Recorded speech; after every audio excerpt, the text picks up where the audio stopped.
Standard package contents: DexHand 021S, dexterous hand. Type: C cable, aviation connector cable.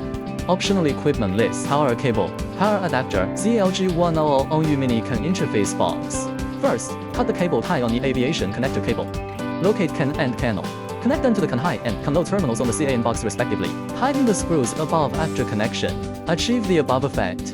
Turn on the power adapter. Locate the VCC power and GND ground wires of the aviation connector cable. Connect them to the power adapter's terminals. The remaining two wires are 485A and 485B lines, which are utilized for S485 communication. When not in use, keep them insulated. Connect the aviation connector cable to the dexterous hand.